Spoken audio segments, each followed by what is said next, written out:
Vamos a pasar por las redes. Excelente. Sí, breve, Ya. por favor. Muchas gracias, estimado. Solamente quiero decirle al asociado que no se desmoralice y que esté atento de su cooperativa. Nosotros necesitamos que los socios no, que Reacciona. reaccionen y que defiendan la cooperativa. Eso es todo. Gracias. Gracias. Gracias. Perfectamente. Bueno, hemos tenido la visita de la señora Wendy Zeguerín, Hernán Guzmán, Rubén Leonardini, Víctor Adán Cortés y la señora Marta Victoria Quisbet, que han sentado las denuncias muy serias con respecto a lo que es las elecciones del día, del anterior domingo, con observaciones que están en grabación, y esperemos que, bueno, también las acciones que van a tomar, los recursos legales, la huelga de hambre que indica la compañera, las asambleas también que se va a dar, y es necesario que se dé la asamblea, porque ahí es donde se va a decidir, porque la asamblea es exactamente. Bueno, muchas gracias por su visita. Esperamos que vengan una segunda oportunidad para poder ver, informarnos en qué quieren. Sí. Ya, Muchas gracias. Gracias. Siga adelante, la radio líder. Hasta luego, gracias. Sí. Bueno, de esta manera el tiempo un poco nos ha limitado. Mil disculpas a Kenny, que está ya en el tema de mil disculpas. Entramos a lo que es nuestro segundo tema, por favor, y vamos a dar la respectiva bienvenida también a nuestro invitado, ¿no? Bueno, gracias, mil disculpas. Gracias.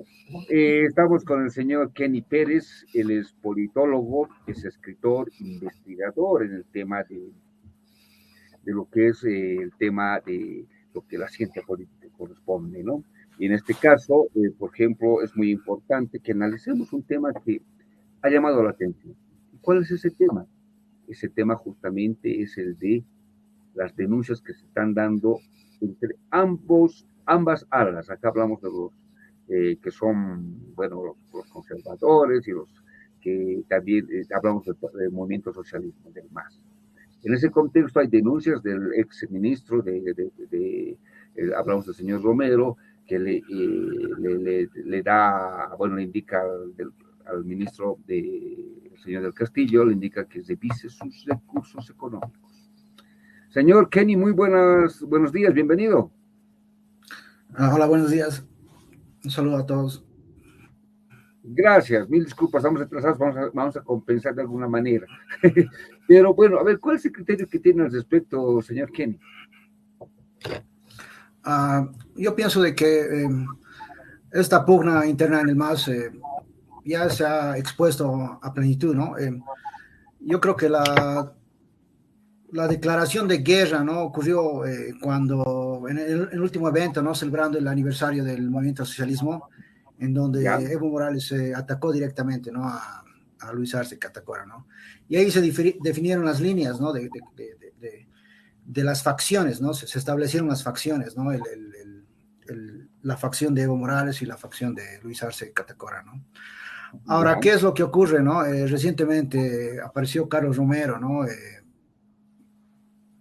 Y este señor empezó con sus acusaciones, ¿no? En contra del ministro Eduardo del Castillo, ¿no? Y estas acusaciones y vaivenes entre estos dos personajes políticos son consecuencia, ¿no? De esta lucha de facciones interna en el MAS, ¿no? Entonces, creo de que esto se va a seguir repitiendo, ¿no? Ya sea con otros actores secundarios, ¿no? Pero en sí el origen y los actores principales son Luis Arce Catacora y Evo Morales, ¿no? Ese es mi criterio. ¿Y a qué crees que se deban las denuncias, Kenny? ¿Será cierto esa división que existe en el MAS? ¿O simplemente es un teatro que están haciendo para, bueno, de alguna manera en su momento juntar sus fuerzas y lo que están haciendo es debilitar a la oposición y dar un imaginario, ¿no? Para que también la sociedad, bueno, de alguna manera vea esa división y se sienta tal vez más tranquilos, ¿no? Porque eso es política, tú muy bien sabes que nada es casual, que todo es estratégico. ¿Cómo tú lo ves? Yo creo de que en sí el movimiento del socialismo ya esto ha ocurrido anteriormente, ¿no? Con otros partidos políticos, ¿no? Que se han dividido, ¿no? Con el MNR, con el MIR y demás, ¿no? Entonces es un proceso histórico político que se repite, ¿no? Y eventualmente pasa con los partidos así, ¿no? Partidos políticos, es algo, ¿no? Es algo cíclico, ¿no? Creo de que esta división del MAS existe, ¿no? Y se puede ver cada día, ¿no? Uno si ve los informativos, ve las noticias, diferentes medios de comunicación, todo lo que se puede observar es esta pugna interna en el MAS, ¿no? Y creo que la división existe, ¿no? Por un lado está la facción de Luis Arce, que en este momento ellos ocupan el gobierno y por tanto los hace la facción que ostenta la legitimidad, digamos, ¿no? La legalidad y legitimidad. Y por otro lado tenemos la facción de Evo Morales, que ostenta lo que es un poder un poco más simbólico, ¿no? Histórico, ¿no? Pero no desmereciendo su influencia política, ¿no? Yo lo veo así. Y en este contexto, Kenny, cuando se hablan de las fortunas, no que son los socialistas y los socialistas deberían compartir más bien sus riquezas, están entrando por amor a la patria, ¿no? Y no por amor a los bolsillos, o es que simplemente es una retórica. Eso es lo que se llama en la ciencia política demagogia, ¿no? Demagogia política. Ese lenguaje que trata de crear este romanticismo, ¿no? Alrededor de la causa política, ¿no? Pero si uno se pone a analizar y meticulosamente, con cuidado, existe siempre el factor económico, ¿no? No solo en los principales personajes, sino en todos los funcionarios públicos, en todos los... en todo nivel de la estructura de autoridades, ¿no? Siempre hay esa motivación económica, ¿no?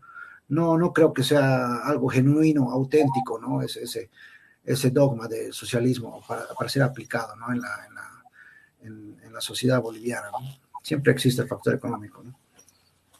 ¿Y será en la sociedad boliviana nomás? ¿No será que en el mundo entero? Porque no olvidemos que, bueno, uno revisa la historia y vemos de que lastimosamente el socialismo nunca ha funcionado, ¿no? En la retórica, en el discurso es, bueno, es bastante subjetivo y apasionado, pero no funciona, ¿no? En los hechos. A ver, perdón, tenemos una llamada, perdón, por favor, tenemos una llamada, vamos a dar curso. Aló, buenas tardes, su nombre, por favor. Buenos días, perdón, quiero hablar de un aspecto técnico. Claro, lo escuchamos, señor Marco. El invitado no entiende nada, entonces no sé de qué está hablando, se está hablando de Pato Donald, pero lo que no se entiende, al menos aquí en mi barrio, lo que ha pasado aquí en Pan, no hay claridad en su señal. Ah, ya, la señal está un poco mal. Gracias, señor Castro. Gracias, muy amable por llamar, gracias. Tenemos algunos problemas técnicos y eso es necesario que los revisemos. Bueno, vamos a tratar de ver, bueno, esto de solucionar en este momento es difícil porque esto es desde la antena. Vamos a pasar esa información a los encargados de la radio y al director de lo que es la unidad de comunicaciones de la gobernación. Gracias. A ver, señor Kenny, continuemos, por favor. Gracias también por esa llamada. El tema del enriquecimiento, indicaban de que se va a hacer la auditoría a la gestión del exministro Carlos Romero. La pregunta es, ¿por qué recién se quiere hacer una auditoría? Cuando lo viable es que cualquier director, cualquier gobierno que salga, tiene que ser, pues tiene que ver, hay los mecanismos, Bolivia es bastante, tenemos normas para todo, pero ¿por qué cuando hayan pasado casi estamos hablando de 17 años de ciencia, quieren hacer las auditorías? Porque la coyuntura lo amerita, ¿no? En este momento se trata existe una pugna, ¿no? Una guerra interna en el MAS y están tratando de deslegitimar, de criminalizar al otro bando, ¿no? Entonces, es eso, ¿no? No es que las auditorías, este control financiero, revisión, informes y demás, se hacen con el fin de establecer, ¿no? Con el fin de establecer las cuentas, ¿no? Los procesos económicos y financieros, sino se lo hace con el fin de inculpar, ¿no? De tratar de incriminar, ¿no? A estos protagonistas políticos, ¿no? Carlos Romero y Eduardo del Castillo, ¿no? Y por ahí se mencionó a Álvaro García Linera también, ¿no? Claro. Sí, lo que llama la atención es que, bueno, después de 7 años recién quieran sacar estas denuncias cuando han tenido el tiempo y la oportunidad, ¿no? Y si vemos cuando una gestión de cualquier gobierno debería ser transparente, se debería hacer las aclaraciones en el tiempo pertinente. Pero acá lastimosamente vemos, ¿no? De que es lo que tú decías, Kenny, es el hecho de bajar la imagen de determinada persona. Pero ahora, por ejemplo, estas auditorías, que entre comillas, auditorías, deberían revisarse, ¿no? Y ver cuáles son los errores que han existido en cada institución, ministerios, viceministerios, porque vemos claramente que, bueno, somos muy buenos para utilizar, por ejemplo, el tema de la legalidad, ¿sí? Dicen la normativa, que a la Constitución, que a la normativa no nos dejan, y lastimosamente es una característica del boliviano, ¿no? El boliviano generalmente se ampara en ese de decir, y son los primeros en violar las normas. ¿O no es así, Kenny? Un poco, no se escuchó la pregunta. Bueno, te lo repito. Una característica del boliviano, evidentemente hay excepciones, es la de utilizar las normativas a su favor, ¿no? Dice, bueno, si está, por ejemplo, el gobierno, dicen la Constitución Política del Estado. Si están en alguna institución cualquiera, dicen, no, los reglamentos, las normativas, no nos dejan actuar, pero sin embargo son los primeros en violar y utilizar esa normativa para tapar sus acciones. Sí, yo creo de que una de las características más importantes y más notorias del país es que no existe lo que es la fortaleza institucional, ¿no? No existe el Estado de Derecho pleno, ¿no? Y es por esa razón que las leyes, las normas son aplicadas a conveniencia, ¿no? Lo que se puede percibir es de que el sistema jurídico, el sistema judicial en el país adquiere cierta tendencia, ¿no? Acorde al gobernante de turno, ¿no? Si nos podemos analizar, durante el gobierno de Yanine Áñez, se inició un sinfín de procesos en contra del movimiento al socialismo, ¿no? De muchos políticos. Y una vez que obtuvo el poder el movimiento al socialismo mediante Luis Arce, es como si hubo un giro, ¿no? Un vuelco, ¿no? Del sistema judicial y se empezó a procesar a los contrarios, esta vez todo el gobierno de Yanine ¿no? Entonces ahí se puede ver lo fácil que es la utilización de las normas, ¿no? Y el sistema jurídico, el sistema judicial del país en favor del gobernante de turno, ¿no? Más que todo. Y la sumisión, la subordinación, ¿no? De todo ese ente jurídico, ¿no? A los gobiernos. Claro, y cuando utilizamos este tema de, por ejemplo, algo muy interesante que decías, el tema del sistema jurídico, nuestro sistema judicial, ¿a qué se debe que no existe institucionalidad? ¿No? Cuando, por ejemplo, el ministro de Justicia, y hablamos del señor Iván Lima, a un principio cuando entró, utilizó también el tema de cambiar la justicia, de transformar la justicia, pero quedó ahí, simplemente en un buen deseo, ¿no?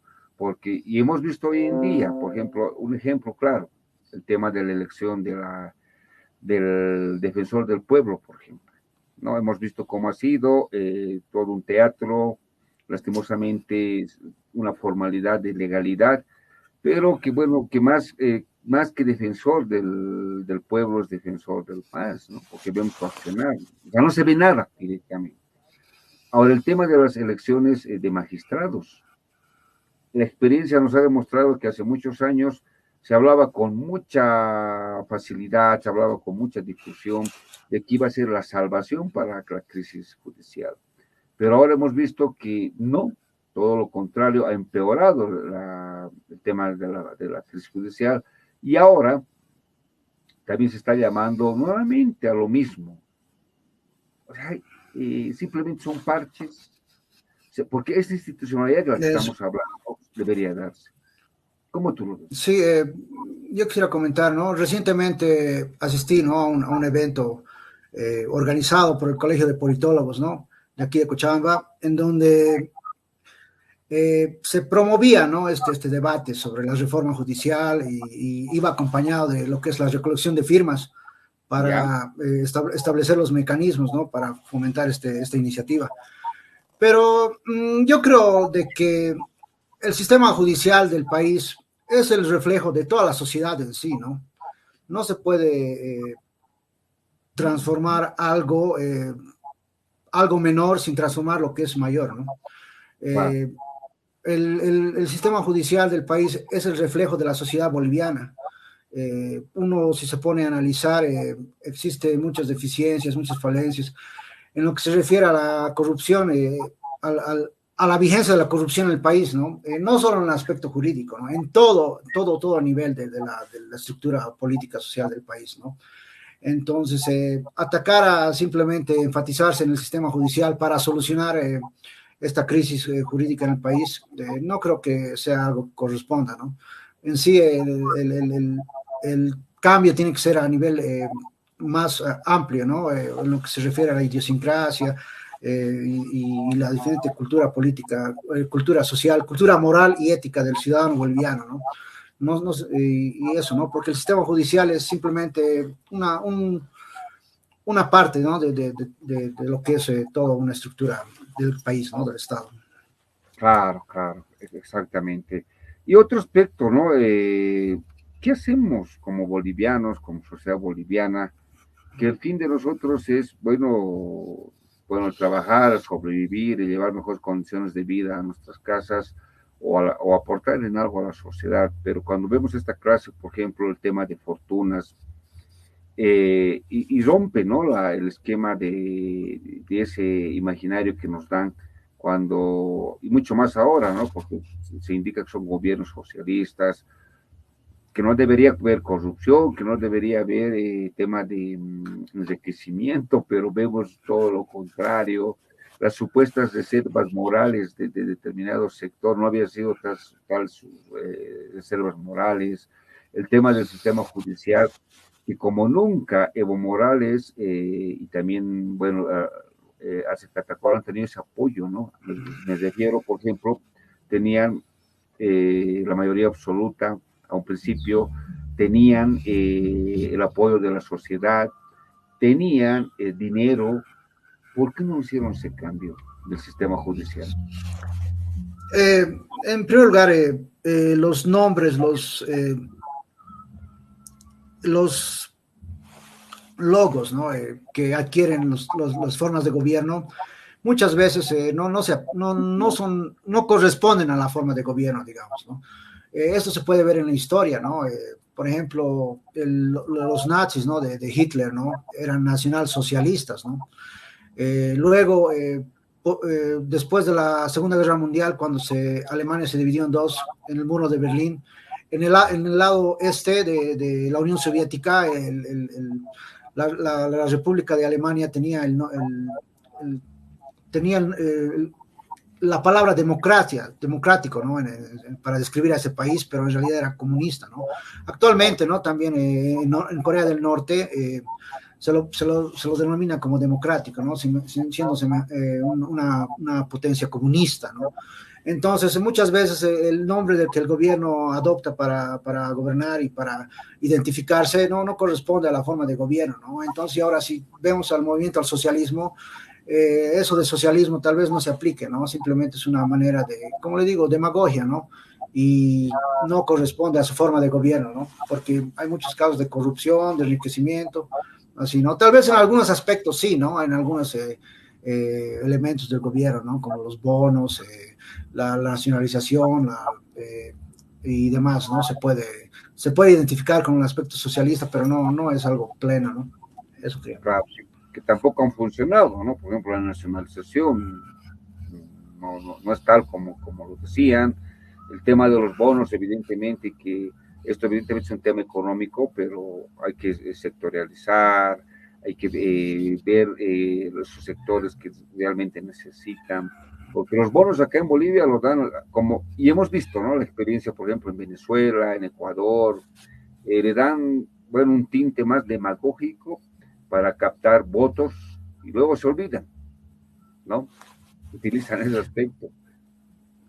Sí, eso es una especie de, crean una cultura de la dependencia, ¿no? De parte de la población hacia el gobierno, ¿no? Y es básicamente esa la idea, ¿no? De que depender lo más posible del gobierno, ¿no? Para todo. Es lo que quieren, ¿no? Para así, de esa forma, transformar esa dependencia en poder político, ¿no? Y de esa manera gobernar. Bueno, Kenny, ha sido de mucha colaboración bueno, también tus libros, a ver que nos interesa, dónde pueden adquirir, a ver, puedes dar algunos títulos de los libros, y bueno, es importante que la sociedad conozca, ¿no? A ver, cuando tú eres un hombre que investiga, un académico que investiga, ¿cuáles son esos libros y dónde se puede conseguir, Kenny? Sí, claro, pueden adquirir, en este momento estamos promocionando la segunda edición del libro Narcoestado, está a la venta en todos los puntos de venta de libros, en Cochabamba, el Pasaje del Correo, Pasaje Sucre, en las principales librerías del país. Y pueden adquirirlo en las diferentes ferias de libro también, ¿no? Un saludo a todos. El autor es Kenny Pérez, ¿no? A ver, tal vez algún número de referencia, Kenny, para que puedan llamarte a alguien que quiera aprender de tus investigaciones. Sí, mi número de contacto es el 769-61967, ¿no? Y ver, aprovechar esta 769-61967. Y ya. aprovechar esta oportunidad para saludar a mis colegas del Colegio de Politólogos de Cochabamba, que recientemente se reestructuró, ¿no? Y reactivó. Un saludo a ellos. Bueno, licenciado Kenny Pérez, esperemos que, bueno, exista también un próximo análisis. Gracias por su información y será hasta una próxima oportunidad. Gracias a usted, hasta luego.